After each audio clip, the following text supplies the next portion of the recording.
Hola, buenas tardes a todos. Arrancamos de nuevo un nuevo programa de Deporte y Vida, como siempre con un nuevo protagonista, una persona siempre intentamos vinculada a ser posible a Lugo, dedicada también al deporte desde sus inicios y bueno, pues con un bagaje en su vida personal que también nos dé pie a poder conversar y analizar todas las relaciones que puede haber entre el deporte y la vida, ¿no? Nos acompaña hoy una persona conocida en Lugo, vinculada al deporte del baloncesto, Javier Muñoz, actualmente es miembro del equipo técnico del Club Baloncesto de Brogan. Como siempre, bueno, pues dirigiremos en la medida de lo que podamos y charlaremos y conversaremos tanto Miguel como yo, pues intentando que Javier se sienta lo más cómodo posible y pueda contarnos pues todas sus experiencias y bagaje de vida, que bueno, ya podemos anticipar que en el mundo del baloncesto pues ya tiene bastantes experiencias y años de dedicación. Entonces nada, Javier, buenas tardes por estar con nosotros. Miguel, buenas tardes. Hola, buenas tardes. Bueno, damos pie al presentador y que comience a contarnos sus cosas, ¿no? Quizás la primera pregunta de siempre es cómo se inicia tu vida deportiva, que supongo y que ya aprovechó Miguel rápidamente para decirnos que no iba enfocada hacia el baloncesto, sino hacia otros deportes. Nada, te damos la palabra y cuéntanos de tu visión de niño pequeño haciendo deporte y qué te ha llevado a este camino. Bueno, lo primero, dar las gracias a vosotros por estar aquí y bueno, la verdad es que yo, pues como bien dices, soy una persona de Lugo, que al final pues he vivido mucho esta ciudad, tanto por mi familia, por mis padres, mis tíos y tenemos una trayectoria pues deportiva pues muy amplia, ¿no? Mis tíos fueron los fundadores, uno de los fundadores del fútbol sala en Lugo, con el mítico equipo aquel de los Cuñados Boys. Entonces siempre tuve desde pequeñito, pues hemos estado siempre en el deporte, ¿no? En el pabellón viejo, yo me acuerdo, pues no solo de ir a ver a jugar a los Manel, Tito, etcétera, etcétera, sino de ir al pabellón viejo a ver jugar a mis tíos al fútbol sala. Y bueno, pues siempre he estado vinculado al deporte de todas las maneras. De hecho, mi padre era un futbolero reconocido, pues como decía Miguel antes, y tiene razón, pues uno de mis primeros pinitos fue en el fútbol, ¿no? De hecho, llegué a jugar con Martín Murado en el Lugo, creo que era juveniles de aquellas o por ahí. Bueno, Martín Murado es un referente en la historia del Lugo, ¿no? Por eso digo, entonces... Familia de profesores vinculados a ANEJA y tu alumno en ANEJA también. Vinculados a la ANEJA, yo ahí realizarías deporte en ANEJA. Sí, yo estudié en la ANEJA, bueno, mi tío Manolo era mi madre era profesora de educación física en la ANEJA con Cocolo, mi tío Manolo profesor de literatura y entrenador del equipo de fútbol sala, bueno, pues todas estas vinculaciones que hay, yo jugando al baloncesto y al fútbol, ya había empezado en el poli a entrenar a baloncesto también, mi hermano Rodrigo entrenando con Aquilino Iglesias en el poli también, y bueno, pues tu vida académica va por un lado y bueno, y también la deportiva, ¿no? Que van a la par una de otra en mi caso por la vinculación de mi familia con el deporte. Y es verdad que en juveniles pues jugué al fútbol con Martín Murado, yo era muy malo, de hecho me acuerdo que hubo un detalle con las botas, porque claro, yo calzaba un 45 y claro, era como un pie demasiado grande para poder jugar de aquellas, pero bueno, mi padre tenía la ilusión del fútbol y tal, y jugué un año solo, ya digo que no era muy habilidoso, ni muy técnico, y siempre estuve vinculado al baloncesto y al fútbol, o sea, sobre todo al baloncesto, pero al baloncesto y al fútbol, sobre todo por mi familia, por mis tíos, y siempre estuve ahí a caballo entre las dos cosas, ¿no? Aparte de, bueno... Pero a nivel familiar era más de fútbol. A nivel familiar, bueno, a nivel familiar, porque, claro, estas son, como digo yo, las sinergias que hubo también, porque mi tío Manolo también fue árbitro de baloncesto en su día, entonces, claro, al final son muchos condicionantes de diferentes ramas del deporte, ¿no? Mi madre profesora de educación física, después nosotros, pues, mucha de nuestra familia, pues somos profesores, bueno, al final... Tienes un apellido que te delata, ¿eh? Sí, mi apellido me delata un poco. La a mí verdad por es que sí. mi vinculación profesional, tengo que evidentemente ese apellido... Sí. Bueno, yo jugué con su primo, que era mayor que ellos, sí. y que era muy buen jugador además. Con Emilio. Entonces, con Emilio, sí, era, bueno, tenían unas actitudes muy buenas para el juego. Sí. Y además, como son muchos, Sí, eran sí. muchos hermanos y muchos primos sí. y muchos tal, pues sí que era fácil de... Sí. Pero bueno, yo el primer recuerdo que tengo tuyo de jugar es en el poli, ¿no? Que es donde nos veíamos todos. Pero claro, aquello es eminentemente baloncesto, no había otro deporte. Nosotros, ¿sabes qué pasa? Que nosotros hay una cosa que es verdad que siempre la contamos, porque nosotros hemos tenido la suerte de podernos criar como, pues prácticamente como hermanos todos, ¿no? Porque claro, todos mis tíos, mis padres, profesores, entonces nosotros ahora llegaba, pues eso, el 20 y pico de junio, 30 de junio, y hasta el 1 de septiembre no volvíamos a Lugo. Entonces Claro. cogíamos el coche y la caravana y por España adelante, bueno, Pero tenemos más o menos recorrido. todos. No, todos. Nosotros Sí. llegamos a ir hasta 7, 8 coches, cada uno con su coche y su caravana y su familia, y plantarnos como si 9 fuera hermanos. un poblado gitano. Ya eran 10 hermanos. 10 hermanos, Mi sí. madre eran 10 hermanos. Y entonces, claro, al final, por ejemplo, mi tío Manolo, mi tío Alberto, mi tío Vicente, para mí eran como mi padre. Pues yo me he Claro. criado con ellos pues desde que era un niño pequeño, igual que mi prima Patricia, que es profesora, o mi primo Alex, todos mis primos, o el propio Emilio, pues profesor también, nuestros padres, para ellos eran pues eso, eran más que solo una relación de tío y sobrino como se tiene, digamos, al uso, ¿no? Porque al habernos criado así, y claro, y encima pues de camping 2 meses, todos los días juntos, te levantas juntos, o sea, todo. Realmente es una historia familiar más que Entonces interesante. es una historia muy buena porque, claro, al final, pues yo, por ejemplo, yo me río porque me hace gracia, me estoy acordando de cosas. Mi tío Manolo es que me ha marcado mucho, ¿no? Porque, claro, yo era una persona y soy una persona inquieta. Cuando era más pequeño era Javierín y la primera palabra que yo aprendí, la aprendí de mi tío Vicente, que fue ahí. O sea, y esto lo tengo marcado a fuego, porque todos me lo recuerdan, porque era Javierín, hasta que ahí, y entonces ya me quedó así, fue lo primero que dije, Vicente, ahí, yo hacía ahí, porque no paraba. Entonces, claro, mi tío Manolo, que era profesor de literatura, llegaba por las mañanas y yo estaba allí y me tocaba en la espalda, pum, me pegaba, hombre, ¿cómo estás hoy, Javierín? Y yo, bien, tal.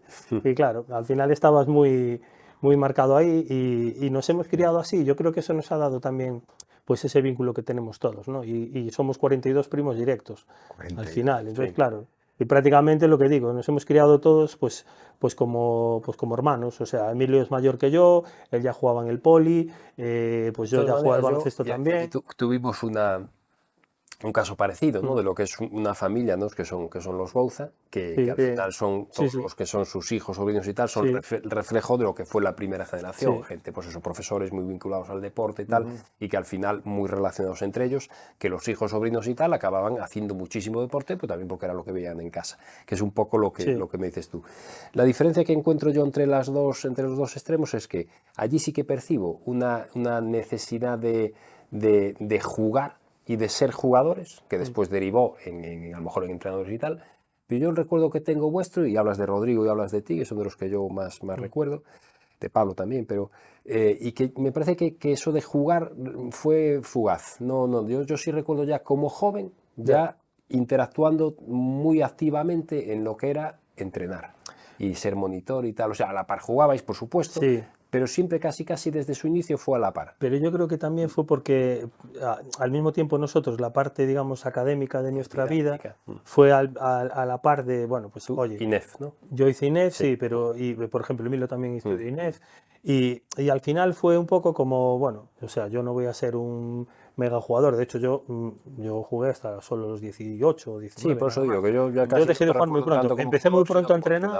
porque empecé prontísimo. El primer recuerdo que tengo yo entrenando fue pues un día entrenando a mis propios compañeros, o sea, entrenándolos, haciendo los cambios, vaya.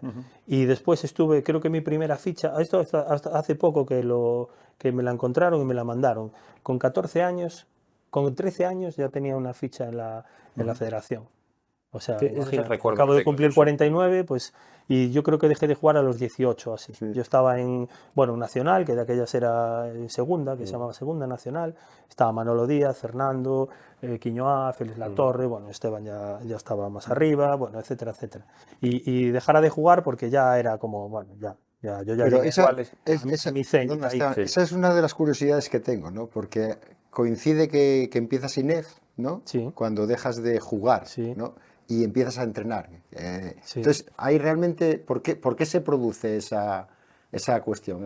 En fin, querías empezar a entrenar, hablas de que lo primero que querías era especialmente en el deporte formativo, ¿no? En el Sí. básquet formativo, luego más bien luego ayudantes, pero, o sea, ¿por qué dejas de jugar a los 18 y 19 años? Pues O sea, mira, si es que hay alguna razón, ¿no? Sí, sí, hay una razón. De hecho, dejé de jugar y a mí me marcaron mucho los entrenadores que he tenido. Y yo creo que sí que es verdad que para llevar ese bagaje deportivo, a mí en mi caso me marcaron mucho los entrenadores que tuve, desde el principio, ¿eh? Tanto Juan como, por ejemplo, yo dejé de jugar cuando me entrenaba Manolo da Costa. Estaba entrenando Manolo da Costa en el equipo en segunda y es algo que tengo muy fresco. De hecho, aún lo recordamos hace poco con Manolo Díaz, que bueno, yo salía del pabellón y bueno, salía llorando, iba muy mal. Y Manolo me dijo, pero Javi, si tú con lo que te gusta el baloncesto tú vas a seguir en el baloncesto. Yo le dije, ya lo sé, yo ya entrenaba. Quiero decir, yo ya entrenaba Sí. a chavales y jugaba. Pero en cambio, por ejemplo, ahí se abrió otro periodo de mi vida que muy, para mí, increíble, porque empecé a jugar al rugby en Inés. Entonces yo me fui a hacer la carrera y entrenaba aquí, o sea, estaba entrenando a chavales aquí y estaba en Coruña haciendo INEF. Y en INEF había, bueno, pues una serie de jugadores que eran de Lugo, tal, y al final me dijeron, vete a probar y tal, y probé. Y después jugué y llegué a jugar en el Chavarín, después aquí. Ah, vale. Jugué Bueno, al Chavarín dejaste el también. baloncesto, pero seguiste... No, yo seguí jugando, yo siempre seguiste... algo tengo que ir haciendo, siempre. Entonces Yo de todas maneras dejé creo de que es jugar a muy ese... innato, ¿eh? Quiero decir, yo creo Sí. que sí que hay gente, y algún caso conozco más, que ya no digo que sea tanto como jugadores de élite, que ya No, algunos no. veis que realmente dices, tú, ostras, este tío está jugando, pero ya ves que tiene, su visión está Sí, pensando en algo más. Pero yo creo que hay gente desde pequeños que lo que les inquieta y lo que les motiva y lo que les activa es el entrenar, deporte. no tanto jugar. El deporte en general, Deporte, sí, sí. pero si te quieres focalizar en algo, Sí. entrenar. Y yo creo que a lo mejor el efecto, lo que comentaba Miguel, el hecho de en ese momento dejarlo y empezar en algo académico, que además es principalmente didáctico. Sí, Nosotros allí en sí, principio tú sí, ibas para ser, casi en INEF no te preparan para ser deportista, te preparan sí, para sí, entrenar deportistas. sí. Igual eso también lo potenció. No, bueno, Pero, yo más que nada, porque también dejo aquí un poco la reflexión, ¿no? Que no sé si fue tu caso, por lo menos pasa en el fútbol, ¿no? En el fútbol, el segundo año juvenil es El que el marca, curso, ¿no?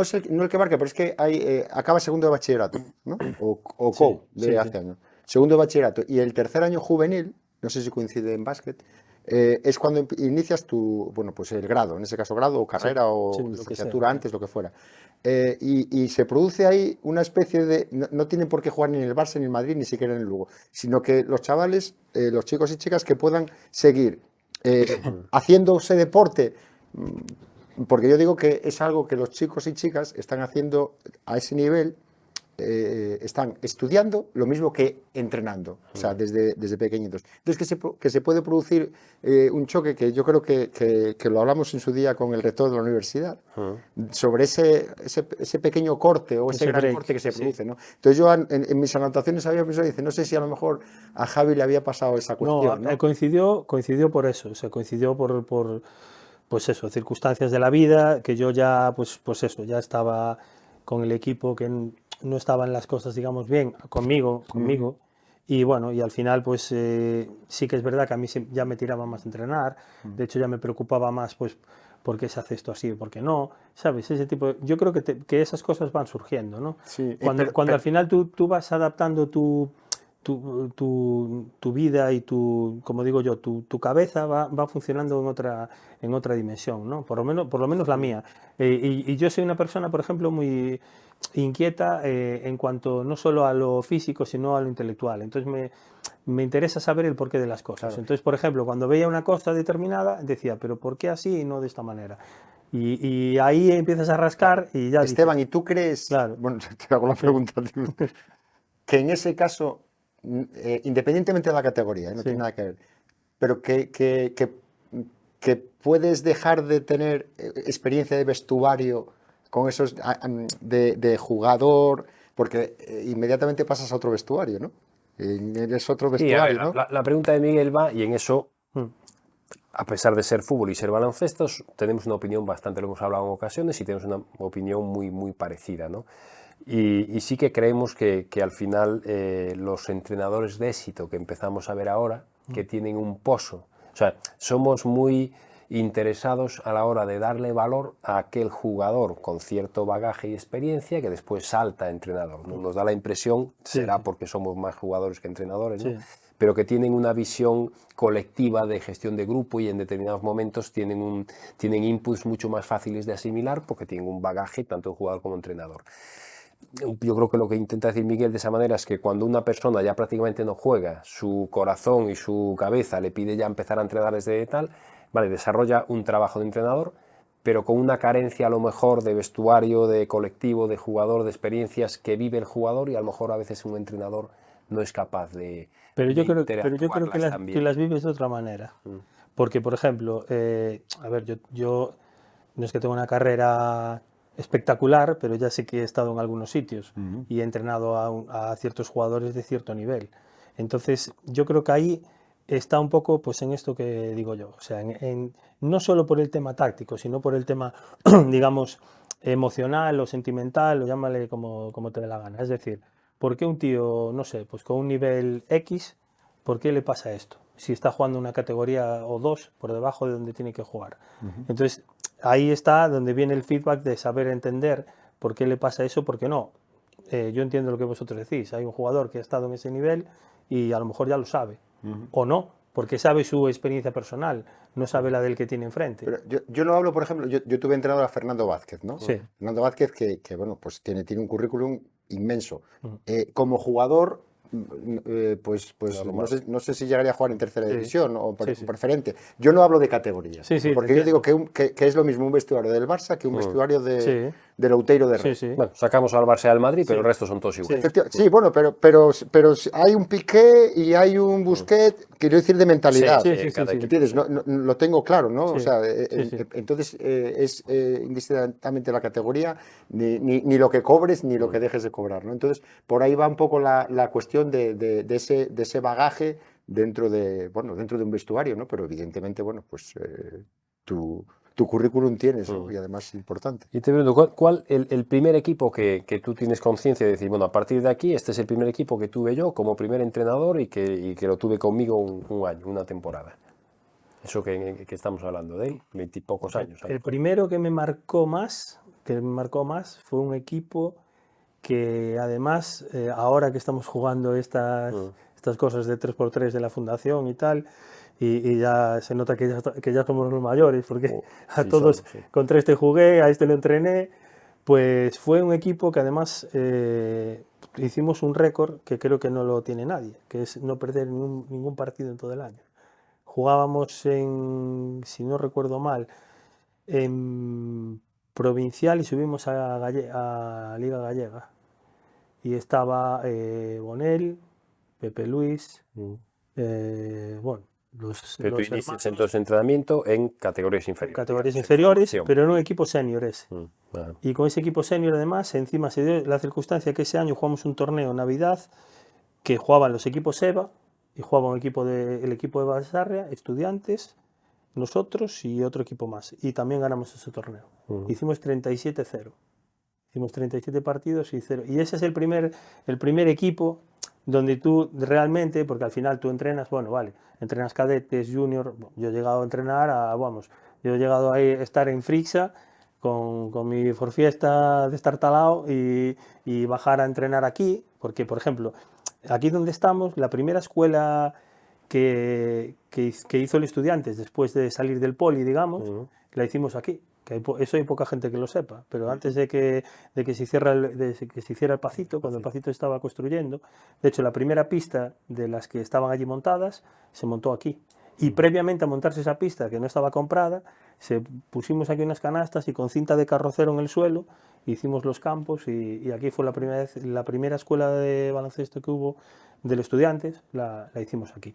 Entonces el primer equipo con el que tengo realmente conciencia de verdad, de tener una incidencia, digamos, sobre este equipo, de hacer cosas, pues eso, de que mejoraran los jugadores, de qué tal, yo creo que fue ese. Y después a partir de ahí, pues bueno, muchos, y hay muchas muchas situaciones pues que te sientes especialmente orgulloso de ellas, no solo de... Pues la gente al final se queda con, pues eso, que ascendí 3 veces, que no sé qué, tal, y al final yo creo que hay cosas mucho más importantes que eso, para mí, que a lo mejor estoy equivocado, pero para mí son más importantes. Y la pregunta que siempre hacemos Miguel y yo, o sea, que dentro de toda esa evolución, ¿en qué momento? Pues claro, tú tienes una ventaja sobre cualquier otro entrevistado que tengamos, ¿no? Que al final tu carrera profesional al margen del deporte ya tenía un ADN de deporte, que es que tú acababas o ibas a ser licenciado en INEF, que hombre, salvo que después oposites y te vas a tal, pero sí ya tienes muchas carreras o muchas salidas que te llevan al deporte. Pero ¿en qué momento tú dices, oye, pues a partir de aquí lo que se inició como un hobby que me gustaba mucho, que interactúe con el INEF y tal, pero a partir de hoy, coño, me empiezan a pagarme, creo que puedo empezar a moverme, que puedo tener mi carrera profesional y mi vida laboral enfocada a eso? Pues yo creo que vino, y esto también hay mucha gente que en muchas entrevistas que he visto de gente, y te viene de una manera natural, no te viene como algo forzado. Lo dice todo el mundo. Y la mía fue tal cual, porque bueno, tú lo sabes, yo tuve luego unos negocios con algún amigo común que tenemos, y yo estaba entrenando en Lugo, yo entrenaba en EVA, y bueno, y para mí era un hobby, o sea, no recibía un dinero como tal, recibía una compensación una gratificación, pues bueno, pues en función de lo que podía hacer el club y de lo que podía hacer yo también. Después estuve de ayudante en el Breo, porque uno de los vínculos que querían tener era tener a alguien pues digamos del baloncesto base vinculado con el primer equipo, y para que fuera pues dando los pasitos poco a poco. Y de manera natural vino, o sea, hubo un cambio de rumbo dentro del Breogán, y al final, pues bueno, pues yo estaba en una situación de, pues ¿qué hacemos? Quiero decir, ahora, si lo hago ahora. Y yo intenté, pues salí de forma natural, quiero decir, voy a intentar dar este paso.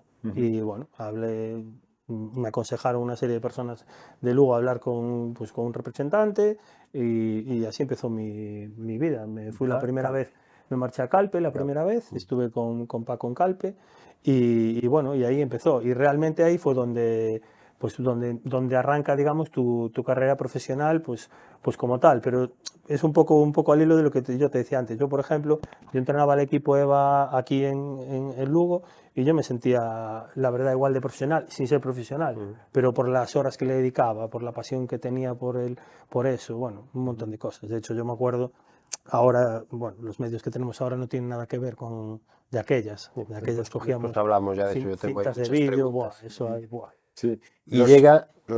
Era por comentarte que tuviste que salir de casa, ¿no? Sí. Y mi pregunta o mi reflexión es, uno sale de casa para experimentar emociones nuevas, eso, y también para que de alguna forma se pueda valorar en casa una vez que sales, porque me da la sensación de que es como si hubiera que salir fuera para volver después con cierto currículum, ¿no? Yo creo que no, necesariamente no, porque bueno, hay los dos casos, quiero decir, incluso hay el tercer caso, hay gente que viene, se va, vuelve a ir.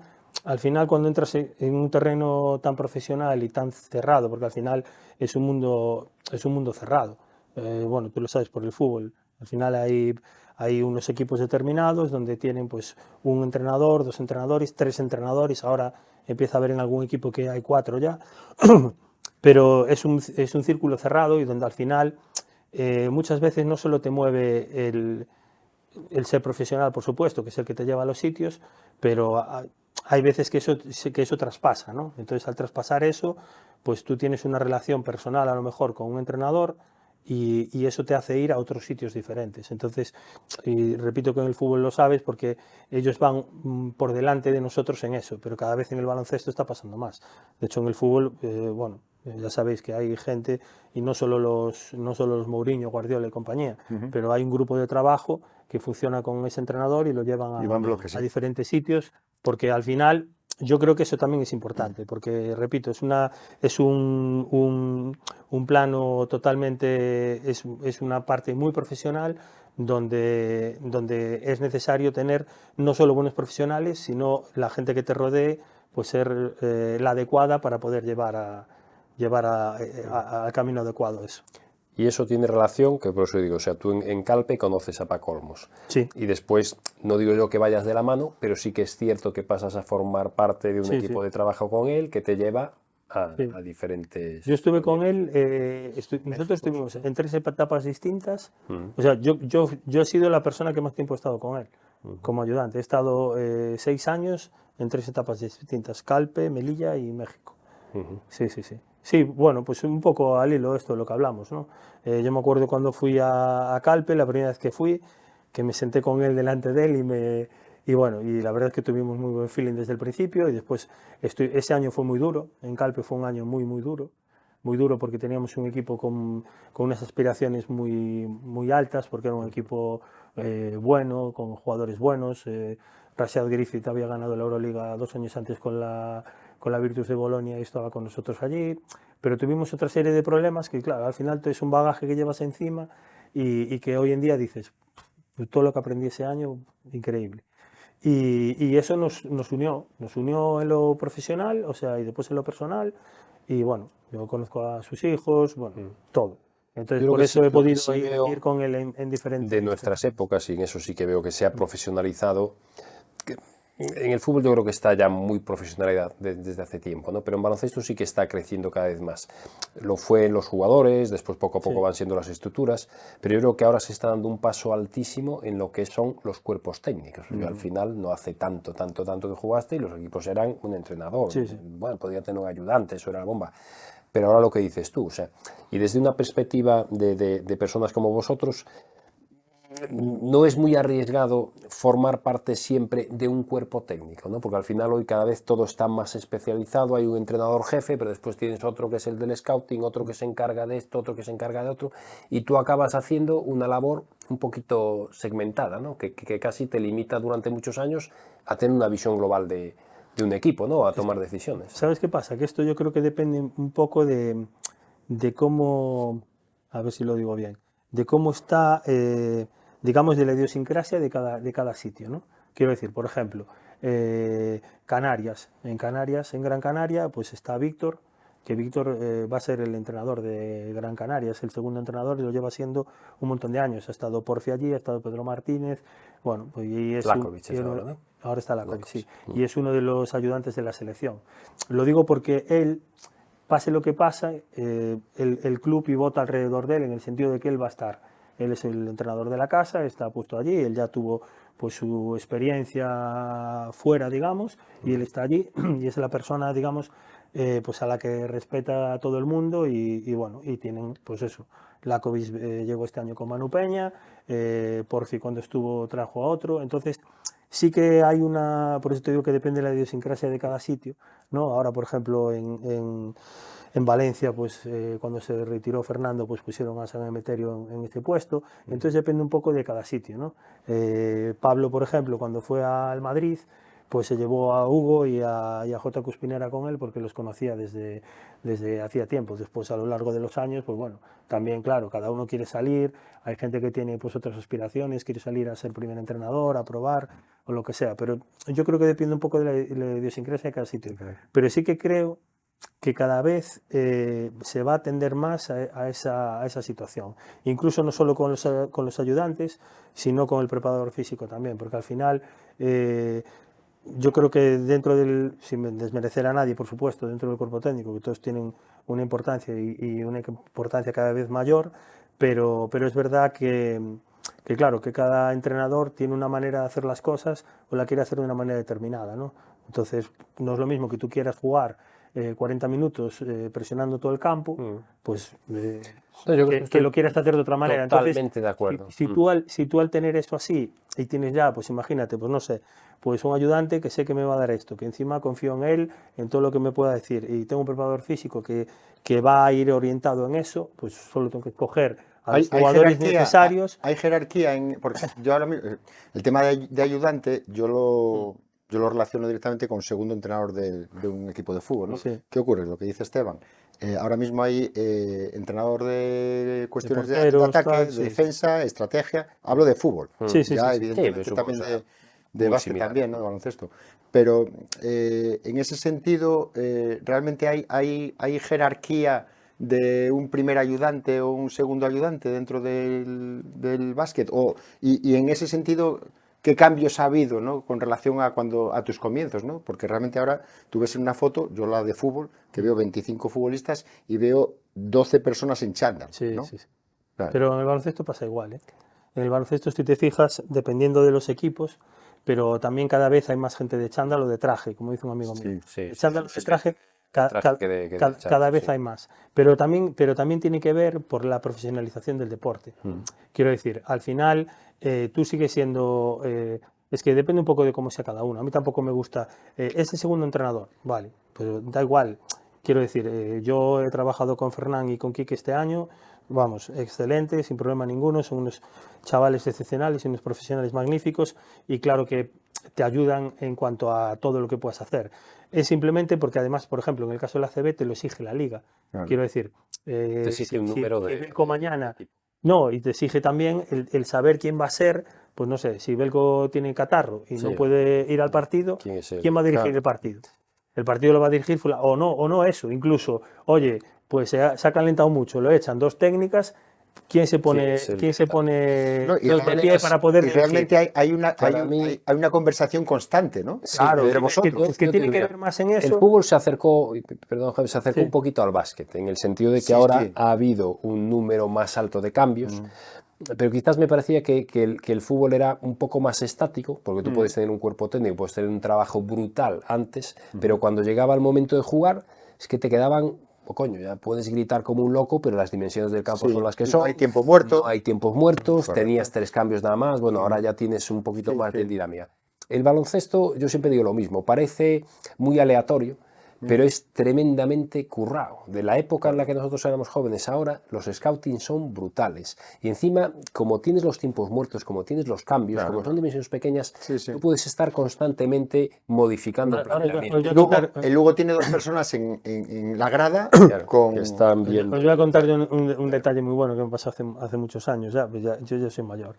Hace muchos años, Carlos Mouriz, que ahora es otro hombre de éxito, y también hay que mandarle un saludo desde aquí, pues cuando estaba en el Lugo y empezaba pues la etapa antes de que ascendiera, cuando empezaba de todo, Sí. pues Manel, que sabéis que es muy amigo de él, pues Manel me dijo si me podía juntar con él, porque claro, ellos iban a empezar con eso del scouting. Entonces quería saber, pues, tema de programas y todo, pero claro, ellos nos han pasado, pero con mucho, a nosotros ahora, a día de hoy. O sea, nosotros que en eso vamos muy por delante en cuanto a la minuciosidad, el detalle de ver cómo coloca las manos, cómo van los pies, si saltan el bloqueo, si no, pero ellos ahora mismo, pero es por los medios que tienen, nos han pasado por delante. Yo me acuerdo que de aquellas yo le explicaba, mira, Carlos, nosotros tenemos este programa que hace esto, bueno, al cabo de ese mismo año, creo que ese mismo año, ya Instat y bueno, y NAC Sport, que es con más o menos con lo que trabajamos todos los entrenadores en ACB, ya tienen ese programa para fútbol. Y claro, y se desarrolló infinitamente mucho más en fútbol. ¿Por qué? Porque al final los medios que hay no tienen nada que ver con los del baloncesto. Claro, o con Hay los, más recursos. claro, Hay con más los, o con los otros especialmente deportes. en la Liga del Fútbol Profesional. Claro, Sí, sí. por ejemplo, estos de NAC Sport que hicieron una cosa muy buena, que ellos lo hicieron. ¿Cuál es el deporte que más jugadores maneja? El rugby, 15. Entonces, a partir de ahí, desarrollaron todo lo demás. Entonces, claro, los deportes más pequeños es más fácil. Entonces, al final es un programa que es sencillo para manejarlo, pero bueno, simplemente para daros el detalle ese de que de ahí empezaron. Y bueno, yo sé que cuando ellos se marcharon, pues con Quique Setién tenían pues eso, una persona que analizaba estadísticas de tal, vídeos, No, fíjate, yo saco una conclusión un montón de cosas. Sí. que siempre Yo creo que vemos. demasiada información. Para nosotros, para mí, yo Sí, creo que abruma demasiada un información poco. muchas veces. Yo siempre que decimos que el mundo empresarial se parece mucho al deportivo, o al revés, ¿no? El deportivo tal, para mí el ejemplo más claro es esto. Es decir, tú tienes un equipo de trabajo. Laboralmente hablando, eres tú como responsable y X personas a tu cargo. Estoy convencido que desde un punto de vista didáctico y psicológico no hay muchísima diferencia en cómo gestionas tú a tu equipo que cómo gestiona Bercomis y Salsu. No la- Sí, sí, no sé. Otra cosa es que después tú tendrás una actividad y él tendrá otra. Con eso quiero decir, yo para mí la información nunca es poco, nunca es mucha. Sí que es cierto que puede abrumar. Entonces, el equipo técnico de un primer entrenador, al final, ¿yo cómo defino un primer entrenador? Es un tema de autoridad y de responsabilidad. Después esa autoridad Y de puedes gestión. llevarla, y de gestión, pero bueno, pero incluso de gestión de personas, a lo Sí, sí, mejor sí. en el vis a vis en ocasiones, pero Sí. después también incluso todo muy programado. Sí, sí, todo. Pero ¿qué tiene que tener un entrenador de primer nivel? Que yo cada vez miro más a la NBA y nos llevan 30 años de ventaja y ahí sí que ves más corbatas, que bueno, ahora no llevan corbatas, ¿no? Sí. Pero sí que llevas gente más vestida no con chándal que con chándal. Y es simplemente que tenga un reporte constante de información que él tenga capacidad de procesar y pueda decidir. Y pueda decidir con una mayor probabilidad de éxito, porque cuanto más información tienes, más posibilidades de acertar tienes, ¿no? Hombre, sí. Entonces, desde ese punto de vista, yo no creo que después haya ahí, y una después ahí escala, cae, ¿no? no, entre y entrenadores. después ahí cae esto que creo yo que para mí, repito, que para mí creo que es más fundamental. Cae este feeling del que estamos hablando. O sea, el feeling no solo vale, tú eres el entrenador y yo soy el ayudante o el segundo, llámale como te dé la gana, vale, y yo te digo X cosas para que tú las implementes o las digas, pero no solo por mi valía profesional, sino por mi valía personal de que sé que esto, porque lo hemos hablado, funciona de esta manera con este jugador o con esta determinada situación. Es decir, cuando nos encontremos en esta situación de partido donde pasa esto, ¿qué vamos a hacer? Vamos a hacer esto, poner a este o poner al otro, Bueno, hacer esta cosa. Y yo creo que eso, al final, en el alto nivel, que es lo que estamos hablando, yo creo que eso es lo que define el poder hacer o tomar mejores decisiones. En todo caso, yo imagino que como entrenadores lo más importante es que cualquier cosa que pase en el partido sea una consecuencia de lo que estás trabajando en el entrenamiento, ¿no? Que nada de lo que pase en el partido hay que intentar suponga que una esté sorpresa para el, claro, para el hay que futbolista, hay que intentar que esté para el que jugador, ¿no? el azar esté lo más Sí, bueno, claro. bajo posible, Sí, claro. bueno, pero es un juego, ¿no? Claro, por Y eso en digo. todo caso, claro, muchas veces que estamos hablando del tema de la tecnología, que hablas, Esteban, la tecnología, el tema de empresa con el deporte, sí, pero al final es una persona con un corazón, Correcto, con una correcto, situación, a lo correcto. mejor que Eso yo es. ayer, pues, Eso es. pasó mala noche. Pues Pero yo a a eso donde es a lo que voy, voy yo, y hay que saber esos momentos, cuándo sí y cuándo no.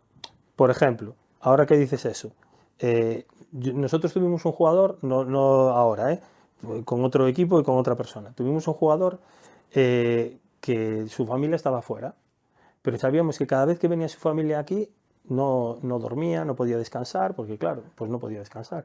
Y nosotros un final de partido no lo pusimos a jugar. Y era el mejor jugador del equipo, era la referencia, era la estrella, tal. Bueno, pues las dos veces ganamos el partido, las dos veces. Sí, sí, sí. Tienes que entender ese tipo de circunstancias y claro, ¿qué vas a decirle? Mal. O sea, es un tío Que que sí, que te sí. ha salvado muchos partidos Yo, durante un periodo muy largo de la temporada, pero claro, si viene su familia y va a estar una semana o sí. 2 semanas aquí, pues bueno, pues los Yo, niños yo, están yo siempre encima, hablaba no sé qué. de un tema de Dembélé, ¿no? Que más o menos tú, Sí, aunque seas de no, sí, baloncesto, te sí, suena Dembélé, ¿no? Ousmane Bueno, pues Dembélé, sí. Dembélé al Barça, Extremo del Barça. al Barça le costó 150 millones de euros, ¿no? nada, Bueno, son operaciones, bueno, pues el problema era que Dembélé pues no llegaba a tiempo a entrenar porque se dormía. Y yo pensando, dice, vamos a ver, esta persona nos cuesta 150 millones de euros. Tiene problemas para despertarse, sí. ¿no? Por lo que fuera. Oye, habrá que ponerle un taxi todos los días a las 8:30 de la mañana para que le timbre y que lo lleve a la ciudad O alguien que lo deportiva, llame allí, que claro. costará 30 euros el Sí, taxi, sí. ¿no? Sí, sí. Entonces, quiero decir, este tipo de cosas y luego a lo mejor le metían a Dembélé el chip aquí para que entrenara, la velocidad, la transferencia no sé qué, la nutrición, y resulta que por 30 euros al día este chaval pues llegaba tarde a entrenar, ¿no? En fin, esa anécdota.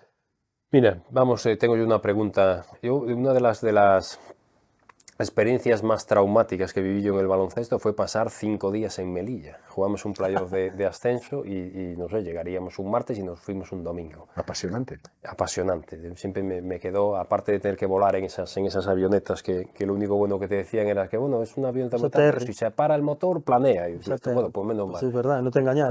¿Cómo se vive? Es una pregunta seria, ¿no? Al margen Sí. del chascarrillo, un año entero en Melilla. porque tienes que focalizarte sí o sí al baloncesto, porque yo creo que no Mira, puedes hacer otra cosa. te voy a responder. Bueno, en alguna entrevista dijiste que lo pasaste muy bien en Melilla. Te voy, ¿eh? te Así voy a que ojo la responder. No, respuesta. no, escucha, es que te voy a responder con algo que creo que es definitivo, que es que nuestro hijo nació en Melilla. Javi nació en Melilla. Yo estuve en Melilla 5 años. Sí, Estuve pues, 2 años con Paco y después estuve otros 3 con Alex Alcoba cuando ascendimos la última vez. Y bueno, y de hecho, ahora que decías de estos, los aviones que vuelan en Melilla son los ATR, que es verdad, no te mintieron. Yo me hice muy amigo de un comandante de Iberia y he aterrizado con él, no yo el avión, lo aterrizó él, pero estar en la cabina con él y viendo cómo lo aterrizaba. Y efectivamente o sea, son aviones que planean y son pues de lo más seguro que hay. ¿Cómo se vive allí? Pues mira, como en otro sitio. Yo he estado viviendo en México, sí, eso sé, pero- he estado en Pakistán 2 semanas haciendo un camp para chavales, bueno, con la NBA y tal y cual, pero al final, y tú lo sabes, si vas pabellón, casa, casa, pabellón, y en mi caso es así, porque yo ya, mi época de salir y todo eso ya la quemé hace muchos años, entonces yo he vivido muy bien, nosotros hemos vivido muy bien, a nosotros nos encanta Melilla, de hecho, ¿Vas con alguna frecuencia? ahora Bueno. tenemos que ir, se va a casar unos amigos nuestros, Vale. entonces Ya tienes la excusa perfecta. vamos a ir, pero claro, es que al final yo creo que hay que estar en los sitios para saber cómo son. O sea, claro, tú al final, pues dices, Melilla, vale, Melilla es una parte muy pequeña, un trozo de tierra muy pequeño, hay una valla horrible que separa 2 mundos completamente diferentes el uno del otro, porque esa es la realidad. De hecho, estando allí yo me enteré que era la frontera de Europa que pasaba la renta per cápita más alta de la más baja del mundo, que eso es fuerte En un también. metro, ¿no? Bueno, uno no, en 8 metros, porque en realidad hay una valla, hay otra por donde pasa pues un patrol por el medio y hay otra valla en el otro lado.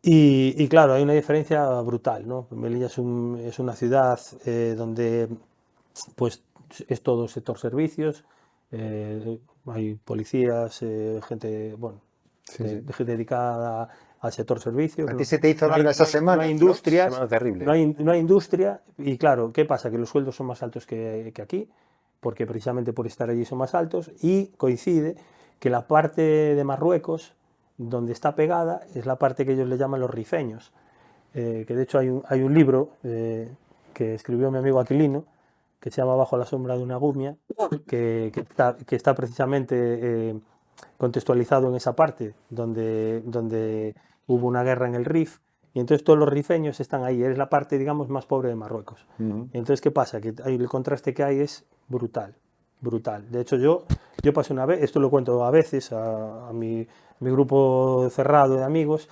yo he pasado alguna vez al otro lado, a Nador, que es, digamos, la ciudad más pequeña que hay, y bueno, yo pasé pues, la primera vez con Paco y no he vuelto a pasar. Ya. Pero precisamente, no, porque yo sé lo que hay del otro lado, pero hay cosas que, ¿sabes? Dices, no estoy preparado para esto. Pero en cambio en Melilla, muy bien. O sea, una ciudad súper acogedora, bueno, el clima espectacular, tienes todo muy cerca, porque realmente tienes pues el hotel donde estabais vosotros. Más o menos. Sí, sí. 2 kilómetros cuadrados. Cruzas una calle, tienes el Imbroda para entrenar, bueno, todo, ¿no? Tiene un monte donde puedes hacer deporte si quieres, tiene instalaciones deportivas, tiene un puerto deportivo espectacular, o sea, y al final después hay otra cosa, cada 15 días nosotros salimos. Claro. Ya. Entonces tú cada 15 días estás en la península. Sí, abres la ventana, ¿no? Y abres la ventana, 2 vuelos, Melilla-Madrid o Melilla-Barcelona, Barcelona tal o tal. Entonces, bueno, es distinto. Yo ya te digo, nosotros hemos vivido, vamos, excelentemente bien. De hecho, en principio la idea era que Javi no naciera en Melilla, al final acabó naciendo en Melilla y vamos. Y ya te digo, nosotros tenemos amigos allí para toda la vida.